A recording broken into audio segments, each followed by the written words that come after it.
modal daripada pinjam ke bank cicilan, jadi 200.000 kembalinya 240.000. Satu banyak sekali kan untungnya habis. Artinya dia bagaimana cara menanggulangi seperti ini, dia gunakan bank tanpa bunga.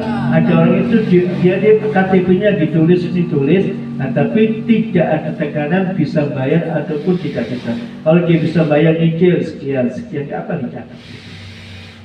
Nah itu untuk mengentas kemiskinan. Ada ekonomi mikro, ada mikroekonomi makro. Sebenarnya di dalam Al-Quran itu sudah diajarkan ekonomi mikro, ekonomi keluarga.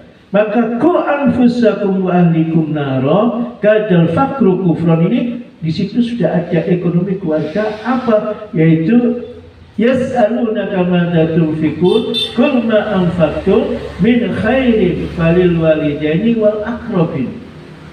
Nah ini sudah. Akrobin ini kalau kita jadi orang kaya, akrobin, ada saudara kita, kemudian kita orang tua yang meninggal, kita bantu. Oh kita support untuk, oh yang cerdas ini, kita akan support untuk dibiayai sekolah. Dan di situ tidak ada anak yatim yang miskin, dan tidak ada umat Islam yang miskin. Kalau bisa digarap ayat Allah ini, dilaksanakan, diamalkan, tidak ada orang miskin. Tidak ada anak yang tidak ada panti asuhan.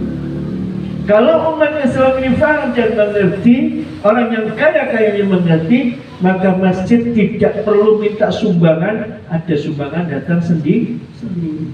Supaya ini ada panitia masjid punya kawan yang kaya-kaya ini, coba di share. Jadi nggak sampai pemalu. Nah orang yang kaya ini tahu bahwa sedekah jariyah fil masjid, membangun masjid akan menjadikan tabungan di akhirat, faham. Maka di situ kita fahamkan tentang Islam yang sebenarnya. Jangan dicobain yang lain-lain. Yaitu difahamkan ajaran Islam itu seperti ini. Islam tidak ada orang yang miskin aslinya. Kalau saling, yaitu ta'awanu 'alal birri wat taqwa. Ini kunci. Wa ta'awanu 'alal birri wat taqwa. Di situ fi'il amr, ta'awun 'alal birri wat taqwa. Wasta'inu bis sabri wa tawassaw bil haqqi wa tawassaw ta'awun. Kenapa disitu innamal mu'minuna ikhwah?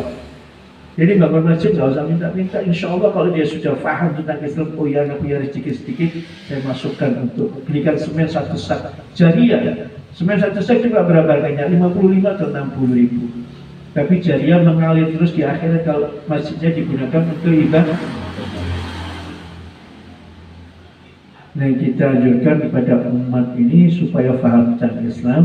Khususnya yang kaya-kaya ini bukan hartanya sendiri, tapi itu merupakan amanat Allah yang harus diinfakkan. Infak itu sepertiga.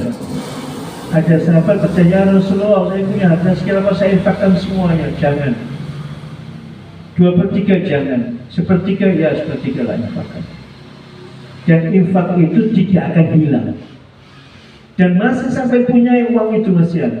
Jangan merasa hilang. Kenapa? Al-amwal allati amlaktaha, al-amwal allati anfaqtaha.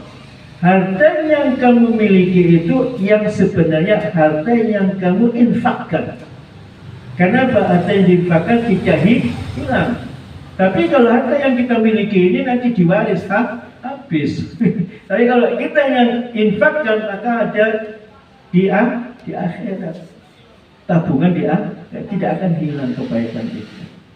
Maka mudah-mudahan umat Islam ini bersatu, saling takafut dan saling tolong menolong, sadar tentang perintah-perintah Allah.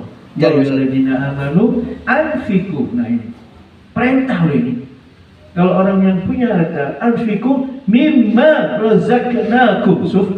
Ya ayyuhalladzina amanu anfiqu mimma razaqnakum. Wahai orang-orang yang beriman, kalau Anda betul-betul beriman kepada Allah dan percaya pada hari akhir, anfiqu, infakkan sebagian daripada harta yang telah aku berikan kepada kamu. Allah itu seperti itu.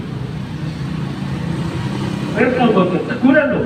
Kalau Anda beriman, infakkan. Kalau Anda tidak beriman, nggak mungkin akan menginfakkan. Otomatis kan ini. Iman, infak, perintah, iman.